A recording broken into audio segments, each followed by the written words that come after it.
Halo teman-teman, perkenalkan nama saya Nia Kristianti dengan NIM 213310006. Halo teman-teman semua, perkenalkan saya Kolosari dengan NIM 212310014. Halo teman-teman, perkenalkan saya Punawati, NIM 2123103. Halo semuanya, perkenalkan nama saya Novi Sudipramuna dengan NIM 212310008.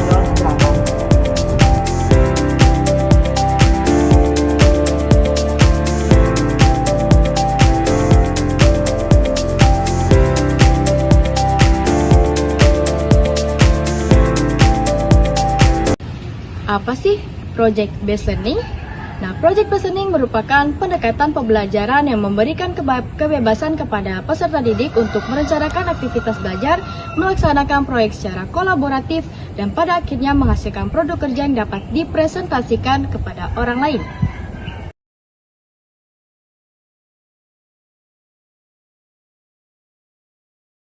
Karakteristik Project Based Learning ada 7. Yang pertama, terdapat masalah pemecahannya tidak ditentukan sebelumnya. Yang kedua, peserta didik sebagai perancang proses untuk mencapai hasil. Yang ketiga, peserta didik bertanggung jawab untuk mendapatkan dan mengelola informasi yang dikumpulkan. Yang keempat, melakukan evaluasi secara kontinu. Yang kelima, peserta didik secara teratur melihat kembali apa yang mereka kerjakan. Yang keenam, hasil akhir berupa produk dan evaluasi kualitasnya. Yang ketujuh, kelas memiliki atmosfer yang memberi toleransi kesalahan dan perubahan.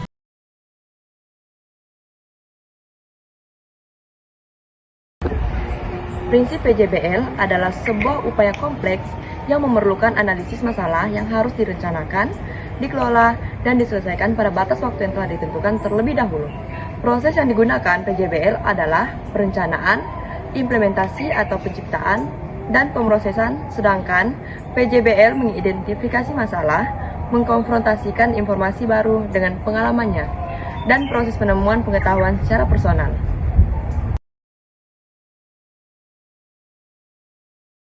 Pelajaran Project Based Learning memiliki langkah secara umum. Yang pertama, perencanaan, implementasi, dan pengolahan.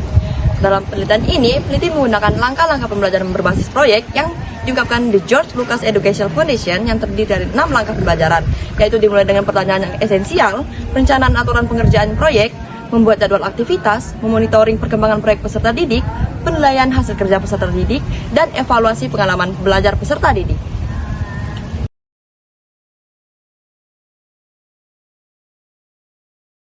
Pembelajaran Project Based Learning memiliki kelebihan dan kekurangan. Nah, untuk kelebihannya, pertama adalah dapat meningkatkan motivasi belajar siswa. Yang kedua, para siswa akan lebih tekun dan tertantang untuk berusaha lebih keras dalam mencapai proyek. Yang ketiga, lebih menyenangkan daripada komponen kurikulum lainnya.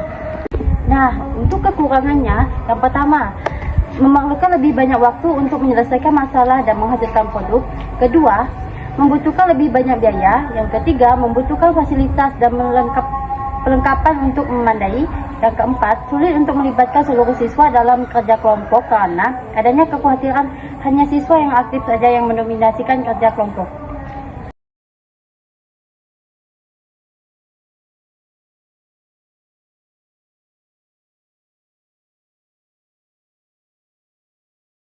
Selamat pagi semuanya.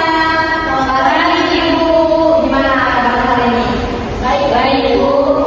Oke, sebelum kita mulai pelajaran hari ini, alangkah baiknya kita berdoa untuk kakak maupun doa yang lainnya.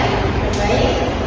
Sebelum kita mulai pelajaran hari ini, mari kita berdoa untuk agama dan kepercayaan kita masing-masing. Berdoa mulai. Doa selesai. Oke, teman-teman yang minta kita lihat kebersihan kelasnya dulu ya, kalau sampai di kursi ada? Nggak ada Bu. Oke, baik. Oke, Ibu akan absen terlebih dahulu ya. Flora, hadir Bu. Kristi, hadir Bu. Kurnia, hadir Bu. Oke, bagus. Hadir semuanya hari ini, jadi kita pada hari ini harus ekstra ya, karena kita full hari ini. Oke, jadi depan semuanya. Hari ini kita akan bahas materi yang kita bangun keluar habis. Sebelum itu, kita menyanyikan lagu kebangsaan Indonesia Raya. Kurnia, kita akan mencoba untuk memimpin lagu ini.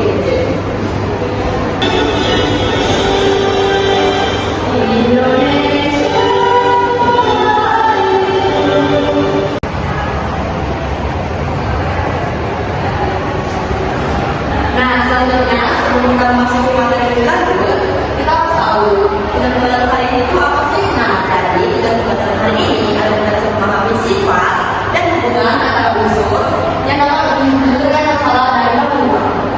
Nah, ada yang tahu nggak? Oke, silakan Kristi. Bangun ruang membangun tiga dimensi yang memiliki volume dan juga sisi yang membatasinya.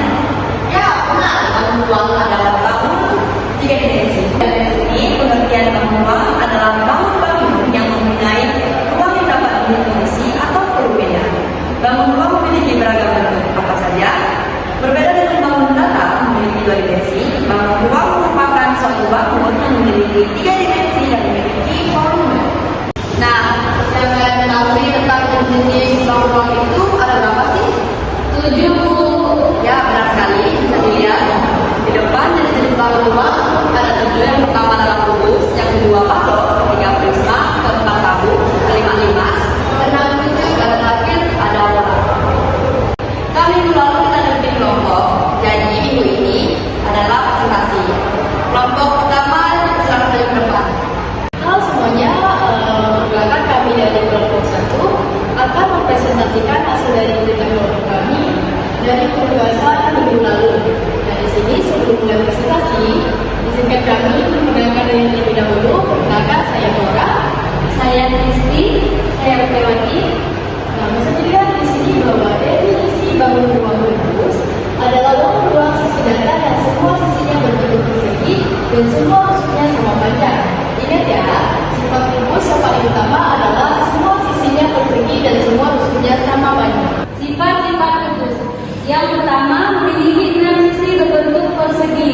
Yang kedua, semua sisi dari bangun kubus memiliki ukuran serta dimensi yang sama. Yang ketiga, semua sudut bidang kubus membentuk garis bidang 90 derajat. Yang keempat, setiap sisi garis bangun kubus berhadapan dengan 4 sisi lainnya dan sama besarnya. Yang kelima, kubus memiliki 12 tusuk yang sama panjangnya. Yang keenam, kubus memiliki 12 diagonal sisi atau diagonal bidang. Yang ketujuh, kubus memiliki 4 diagonal ruang. Yang kedelapan, kubus memiliki 6 buah bidang diagonal berbentuk persegi panjang.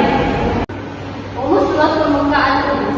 LB sama dengan 6 kali S kali S atau 6 kali S pangkat 2. Keterangan, S sama dengan sisi, S kuadrat pangkat 2 sama dengan sisi, LB sama dengan luas permukaan. Contoh soal, nanti ingin membungkus sebuah kado tersebut dengan selembar kertas kado. Jika kotak kado yang ini terbentuk kubus dengan sisi sepanjang 8 cm, maka luas kertas kado yang dipakai nanti adalah sebesar pembahasan. Untuk menghitung banyaknya kertas kado, maka digunakan luas permukaan kubus yang ini. LP sama dengan 6 kali S kali S sama dengan 6 kali S pangkat 2. LP 6 kali dalam kurung 8 jadi 8 sama LP sama dengan 6 kali 64. LP sama dengan 384 cm kuadrat. Luas permukaan kado tersebut adalah 384 cm kuadrat. Baik, cukup sekian presentasi dari kami. Kurang lebihnya mohon maaf. Sekian dan terima kasih. Baik, terima kasih untuk kelompok 1. Presentasinya hari ini luar biasa. Bisa kita berikan aplaus untuk kelompok 1. Oke, selanjutnya kelompok 2. Harap maju. Oke, dari masing-masing kelompok tadi sudah bisa mempresentasikan hasil karyanya dengan sangat baik. Walaupun mungkin ada beberapa yang bisa dirapikan lagi.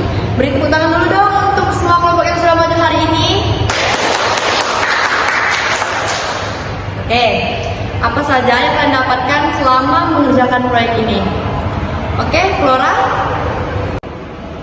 Mungkin dari saya sendiri, kita jadi lebih leluasa untuk berpendapat dan berdiskusi dengan teman-teman. Kita juga lebih memahami apa tadi dari bangun ruang dan jenis-jenisnya. Mungkin sekian dari saya. Terima kasih. Terima kasih Flora atas pendapatnya. Baik, kesimpulan dari pembelajaran bangun ruang hari ini adalah bahwa bangun ruang merupakan bangun tiga dimensi yang memiliki volume dan dibatasi oleh sisi-sisi. Bangun ruang juga dapat dipegang, dipindahkan, dan disusun. Oke, mungkin cukup sekian hari ini. Ibu meminta maaf jika ada